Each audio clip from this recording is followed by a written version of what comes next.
All right, how's it going, everyone? Welcome back. Bengals fall to the Dolphins 19-7. And as we've kind of talked about in these last couple of videos now, it's not really a matter of winning or losing for these Bengals at this point in time. It's more about what's happening on the field, what's happening in the coaching staff room. Is everything gonna go fluidly? Can you expect these Bengals to make a move down the road here as far as coaching staff, as far as certain personnel is concerned?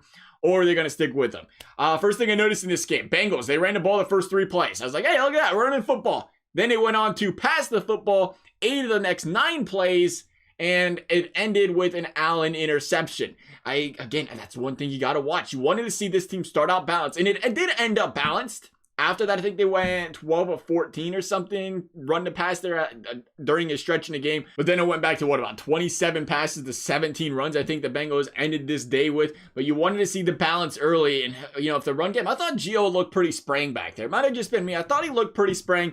It was a Bengals run game that ended up averaging 2.5 yards per carry. So you do kind of see why they did get away from the run game, as much as you want to see that run game continue to be used. I just thought early on, when you seen that interception thrown, that was just something you got to realize what quarterback you got going on back there. And Brandon Allen, who's doing his best to help this team win games, but at the same time, he's no Joe Burrow. He's not a starting quarterback. He's going to make mistakes, and you're asking him to do a little too much, I think, there, when you're saying, let's throw it 8 of 9 times right there. You got to watch out for something like that. As far as the defense, actually, let's talk about the defense real quick before we get this offensive line. I don't think they did too bad here. I mean, it was a very bend but don't break defense. They was, 3 different times there. The Dolphins had the football inside the 10, and the Bengals stuffed them. Held them to a field goal. Good goal line defense by these Bengals, a team, but they just wanted to try to push that football down the middle and run it up the Bengals' throats. They did a good job of controlling that. So, tip your cap off to those guys there. From a defensive standpoint, as I guess from a fantasy owner standpoint, I picked up Mike Gesicki because I knew the Bengals couldn't stop the tight end and save their life, and he just had a career day, which is, a completely different story. It's like, hey, if I can figure that out, why couldn't the coaching side figure out we got a problem stopping the tight end? But besides that, I thought, let's not harp on that. It was 19 points. The Dolphins have really done an exceptional job this year, putting up surprisingly a lot of points. A lot of points because of the way their defense is played, putting them in positions to score. And the Bengals defense did a good job. You hold them under 20, that's a good defensive performance. Doesn't matter how you slice it up there. So I think that was a promising thing for the Bengals there. But again, going back to what we're going to be looking at here, the offensive line, it continued to 6 sacks. 6 sacks on the quarterback today. No other way to put it. Well, there is one other way to put it, and that's the fact you do have to keep in mind Brandon Allen, Ryan Finley. These guys hold on to the football longer than Burrow. They're going to hold on to the football a lot longer than most starting quarterbacks because they're not starting quarterbacks. You got to expect these guys, it's going to take them longer to go through the progressions. There's going to be cases where they just don't find the open man. At the same time, there was quite a few cases today where this Bengals offensive line, specifically it looked like the interior. I didn't think Jonah Williams looked too bad. It was the guard. The guard position, more Michael Jordan than it was Spain. And Michael Jordan, who it seemed like every time you looked, the guy was walking around the guy, untouched, penetrate, offense, rush, running the football, passing the football, who's a problem.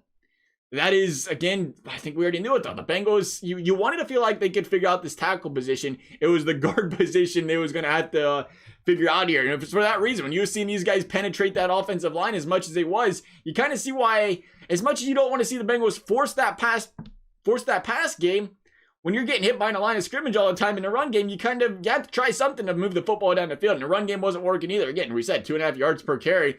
So they're kind of forced into throwing the football. You understand the reason why Taylor wanted to, call the game that he did for that reason. But I continue to look. We continue, same story here. The offensive line, I don't know how many times you either look at the offensive line coach or you really have to look at the offensive line in general. How many times you see these blown coverages? Again, you noticed it with Michael Jordan where guys just go in untouched.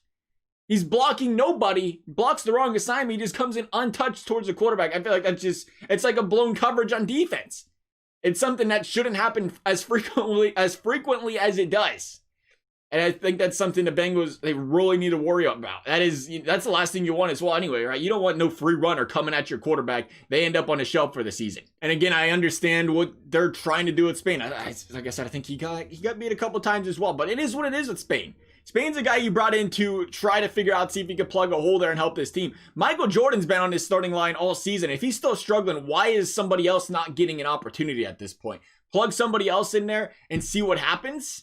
Because that's what stage you are in the season with these Cincinnati Bengals. If they can, you can figure out some sort of combination there that's you're not going to fill out the entire offensive line in the draft. You're going to get one. maybe 2. You'd ideally like to get 1 stud and then pick up a stud on the D line in the 2nd round or the 3rd round or both rounds there if you could go down that route. So I think you gotta figure it out. You gotta figure out who in the heck's gonna go on that offensive line. And again, I don't think it, you get sacked 6 times, as bad as it looks like that, you lose your starting quarterback. I don't think it's you just don't throw the entire offensive line away. I think there's some talent on this offensive line. You just gotta find the right pieces and put them combinations together to the point to where you can say, okay, there's the one gaping hole right there we see, or there's the second one. We'll see. Overall, still the number 1 concern for me is that Bengals offensive line sealing things up. Love to hear your guys' thoughts of the game. As always, thank you guys for watching. We'll see you next time.